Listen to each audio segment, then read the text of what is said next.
రాష్ట్రంలో ప్రముఖ కామ కుక్క కామ గుణతిలక కామ గంభీర అయినటువంటి సంబరాల రాంబాబు అంబటి రాంబాబు అడ్డగోలుగా ఈసారి ఆడియోలతో కాదు ఏకంగా వీడియోలతోనూ దొరికిపోయాడు. తల దించుకునే విధంగా, సిగ్గు పడిపోయే విధంగా, సమాజానికి తల చూపించనేటువంటి విధంగా అడ్డంగా దొరికిపోయాడు. అసలు ఇంతకీ సంబరాల రాంబాబు ఏ వీడియోలతో దొరికిపోయాడు, మరి ఇప్పుడు ఏం చేస్తాడు, జగన్మోహన్ రెడ్డి అక్కడ అభ్యర్థిని మారుస్తాడా, అసలు ఏంటా కథ అనేది వీడియోలో వివరించిపోయే ముందుగా ఇప్పటి వరకు మన ఛానల్ సబ్స్క్రైబ్ చేయని వాళ్ళు ఖచ్చితంగా సబ్స్క్రైబ్ చేయండి, మరో 10 మందితో చేయించండి. ఇక విషయానికి వస్తే మన అంబటి రాంబాబు అనేటువంటి వ్యక్తి గురించి మనందరికీ తెలుసు. అతని నీచ నికృష్ట బతుకు మనందరికీ తెలుసు.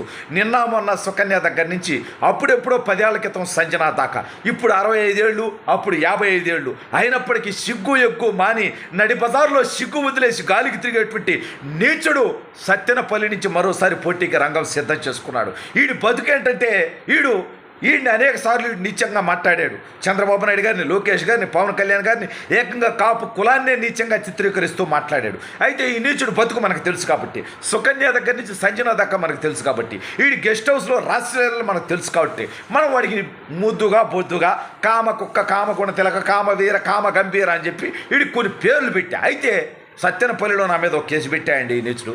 ఏంటో తెలుసా, వీడిని కామ కుక్క అంట తప్పంట. ఇంకేమనాలరా నేను అంటే కుక్క ఫీల్ అయ్యి కుక్క నా మీద కేసు పెట్టాలి వాస్తవంగా. ఈ నీచుడితో నన్ను పోల్చావేంటి, ఈ నీచుడితో నన్ను సంబోధించావేంటని. సరే ఇప్పుడు ఇది పక్కన పెడదాం. నా మీద కేసు పెట్టాడు, వీడి తుత్తర రాబోయే రోజుల్లో తీరుస్తా, వీడి మీద కేసులు పెడతా, వీడి జిలాగులా తీరుస్తా, అది వేరే సబ్జెక్ట్, అది వదిలిపెట్టే సమస్య లేదు. అయితే ఇప్పుడు వీడు వీడియోలతో దొరికిపోయాడు. మీరందరూ ఏం ఆశిస్తున్నారో నాకు తెలుసు, మీరందరూ ఏమనుకుంటున్నారో నాకు తెలుసు, ఏం వీడియోలతో దొరికిపోయి ఉంటాడని మీరు అనుకుంటున్నారో నాకు తెలుసు. బట్ దయచేసి మరి అంత ఘోరంగా ఆలోచించవద్దు. వీడి బతుకు అటువంటిదే, వీడి చరిత్ర అటువంటిదే, వీడి గతం అటువంటిదే, వీడి భవిష్యత్తు కూడా అటువంటిదే కాదనట్ల. కానీ ఈ నీచుడు చంద్రబాబు నాయుడు గారి మీద రాళ్ళు దారి జరిగినప్పుడు నేనేమి మాట్లాడలా, నేను బుద్ధిమంతుడిలా ఉన్నా, నేను సుప్పిని సుద్దపోసని అన్నట్టు నటించా అన్నటువంటి ఈ నీచుడు చంద్రబాబు నాయుడు గారి మీద రాళ్ల దాడి జరిగినప్పుడు ఆయన ఎన్నో తప్పుడు పనులు చేశాడు, ఎన్నో అవినీతి పనులు చేశాడు, ఎంతోమంది ప్రజలకు అతని మీద ఆగ్రహం ఉంటుంది. ఎవరో కొంతమంది తమ భావ ప్రకటన స్వేచ్ఛను వాడుకొని రోల్ వేసి ఉండొచ్చు అన్నాడు. అది చూపించగానే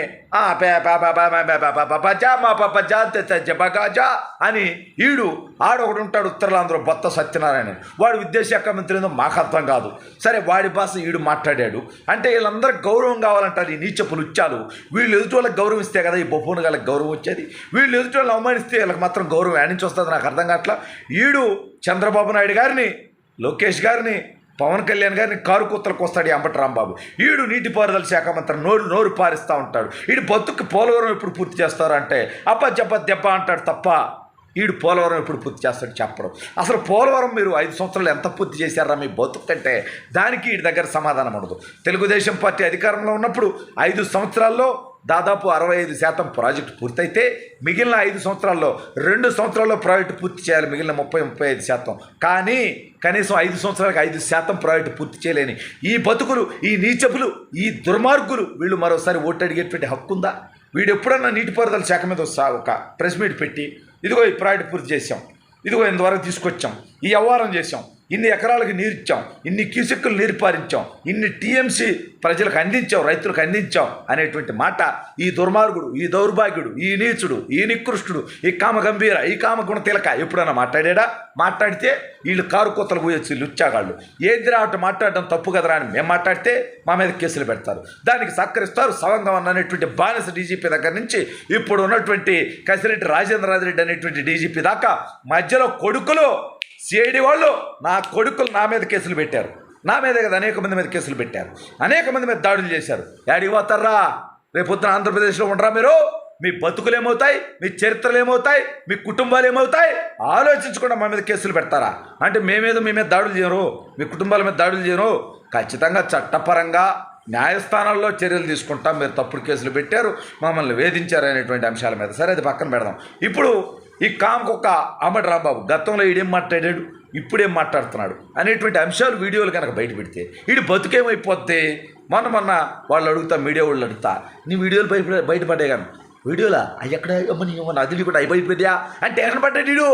కానీ ఓకే బయటపడింది సంజనాథ్ సుఖ అనేది ఆడియోలే, వాటికి సమాధానం చెప్పరా అంటే వాటికి స్ట్రైట్గా సమాధానం చెప్పేటువంటి దమ్ము ధైర్యం కెపాసిటీ క్యాపబిలిటీ లేనటువంటి ఈ కామ గంభీర కామ గుణతిలక కామ వీర కామ కుక్క అమ్మటి రాంబాబు ఇప్పుడు అంటున్నా నేను కామ కుక్కని. నువ్వు మగాడివైతే నీకు మగతనం ఉంటే నీకు దమ్ముంటే నీకు ధైర్యం ఉంటే ఇప్పుడు కేసులు పెట్టరా అంటే మీ చేతిలో అధికారం ఉండేది ప్రశ్నించే గొంతుకుల్ని అణచివేయటానికి అరా లుచ్చా.